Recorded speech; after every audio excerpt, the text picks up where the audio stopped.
Probably the most brilliant knocker right wing ever, Stan Matthews. Stanley Matthews played until he was 50, never booked, never sent off, knighted while still wearing boots. And yet, somehow, we let him disappear. No national day, no global chant, no fire in the headlines, just silence. The kind that swallows greatness when it's too quiet to shout back. He didn't dive, didn't curse, didn't chase cameras. He just played. Like rhythm in the wind, like grace wrapped in movement. He didn't belong to today. He belonged to something football lost. When he moved, defenders vanished. When he passed, the crowd leaned in. And when it was over, we forgot. Even Tom Finney, his mirror in genius, once said, "Stanley Matthews was the best. The very best. I'd have paid to watch him train." But we don't build statues for whispers. We build them for noise. And Matthews? He gave us silence that moved. This isn't nostalgia. This is restoration. This is for those the world buried too early. Subscribe for the names they erased, for the elegance they left behind. Because football may have forgotten Stanley Matthews. But after this, you won't. Before the grace, before the glory, before the name echoed in stadiums, there was soot, and a boy running with a sandbag on his back. Stanley Matthews was born in Hanley, part of Stoke-on-Trent, a town of furnaces, of men with black lungs and calloused hands. His father, Jack, was a barber and a boxer. They called him the Fighting Barber of Hanley. He didn't raise a boy, he raised a machine. By 6, Stanley was training, not dreaming, training, sprints, balance, discipline, silence. While others kicked for fun, he studied space, studied weight, studied how to disappear and reappear behind you. He was quiet, small, but fast like panic in the wind. In Stoke, football wasn't fun. It was identity, it was fight, it was pride without words. At 14, he worked in a bank. At 15, he signed with Stoke City. At 17, he stepped onto the pitch a boy in size, a man in control. He wasn't born into luxury, he was born into rhythm, forged in smoke, built by fists, and made to move. By 20, he was Stoke's sharpest blade. By 24, one of the most feared wingers in England. Fans debated, Matthews or Finney. But even Tom knew Stan danced where others chased. Then the whistle blew. Not for kickoff, but for war. 1939. World War II began, and football stopped. Leagues suspended, stadiums fell silent, careers paused. But Stanley Matthews, he didn't vanish. He joined the Royal Air Force, trained hard, served with discipline, and still, he played. He appeared in over 80 wartime matches for England, unofficial but unforgettable. Because when the world collapsed, he gave people something to hold on to. Crowds packed makeshift grounds. There were no medals, no glory. Just minutes of beauty before the next siren. While cities crumbled, he dribbled. While bombs dropped, he passed. While fear spread, he moved. In bomb-scarred England, his runs were hope-proof that grace could survive the dark. No spotlight, no scoreboard. Just one man reminding a nation how to breathe. In 1947, he left Stoke. A city wept. But his story wasn't done. He joined Blackpool, aged 32. Past his best, they said. They had no idea. The seaside suit didn't soften him. He ran harder, cut sharper, created more. He played like time had rules, and he had the cheat code. Then came May 2nd, 1953. FA Cup Final. Blackpool versus Bolton, Wembley. Blackpool were 3-1 down with 30 minutes to go. The press were writing their match reports. But Matthews had other plans. He didn't score, didn't celebrate, didn't scream. He just ran, crossed, danced through defenders like smoke in wind, 3 assists, a one-man revival, Blackpool 4, Bolton 3.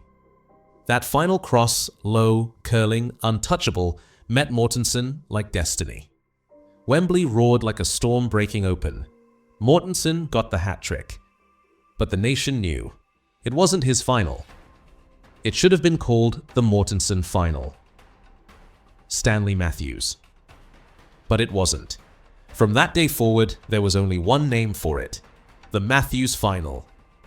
The game was brutal, mud like glue, tackles like war, studs, fists, spit, and smoke. And in the middle of it all, Stanley Matthews floated. He never got booked, not once, not in over 700 league matches, not for dissent, not for revenge, not for anything. He didn't shout, didn't dive, didn't retaliate, he just played, and passed, and moved on.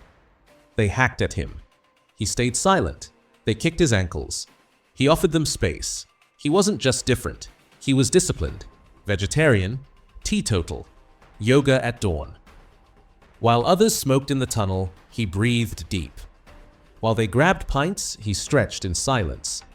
He taught us that you can be a great footballer and a great man all at once. Sir Bobby Charlton. He didn't belong to that era. He survived it, without becoming it. He was a ghost among hammers, a gentleman in a game of wolves. Most players burn bright, then fade, the legs go, the lungs tighten, the body says no. But Stanley Matthews wasn't like most players. In 1956, aged 41, he won the first Ballon d'Or in history, the oldest to ever claim it, the first to prove that grace ages better than fire. He wasn't slowing, he was ascending, and he came home. In 1961, he returned to Stoke City.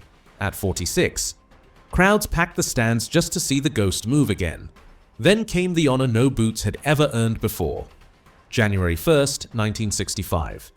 He was knighted while still playing. The only footballer in history to receive it with laces tied. And a month later, he made history again. February 6th, 1965. Stoke versus Fulham. Matthews walked onto the pitch aged 50 years and 5 days. Still gliding, still creating, still feared. His final numbers? 701 league appearances, 74 goals, 54 England caps, 11 international goals. He played for England in the 1930s, 40s, and 50s. 3 decades, 1 standard. But numbers can't measure movement, or grace, or time when it loses, because he didn't fight age, he outran it, then shook its hand and walked off the pitch. When the boots came off, he didn't chase the cameras, didn't sign book deals, didn't cash in, he just kept giving.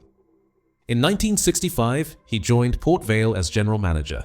Small club, small budget, same purpose. But his greatest work came far from home. He went to South Africa, to Soweto, to the beating heart of apartheid. No headlines, no sponsors, no protection, just a ball, a dusty pitch, and children who had nothing but feet and hope. He formed a team, Stan's Men. Young black boys shut out from a nation that feared their joy.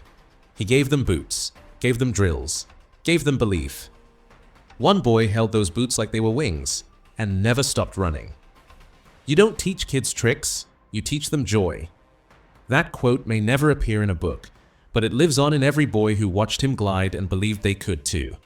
Because Matthews never stopped passing. Even off the field, he still moved, still lifted, still led.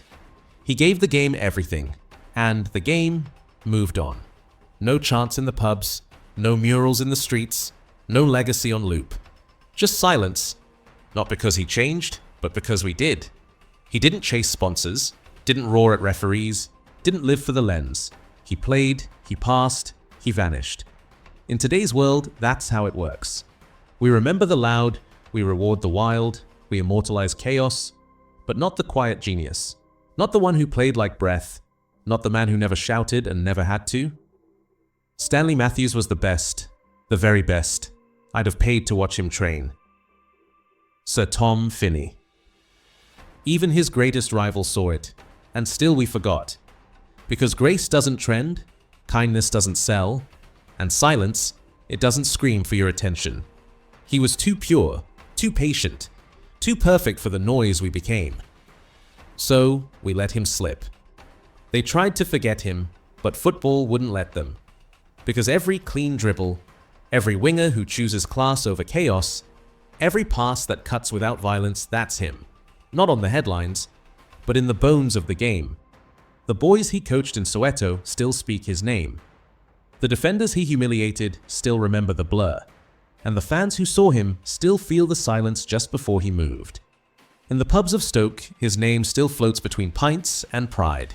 Because with Matthews, you didn't hear greatness. You felt it. He wasn't just a player, he was the standard. Salah's cuts, Neymar's flair.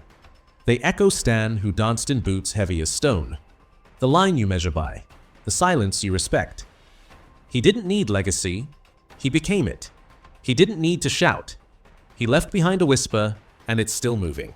Stanley Matthews. He died on February 23, 2000. Aged 85. No national silence, no minutes raw. No moment big enough for what he gave the game.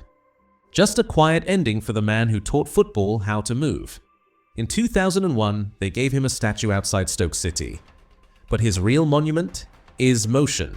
Subscribe for the names they buried, for the artists they left out. Because football may have forgotten Stanley Matthews. But now, you won't.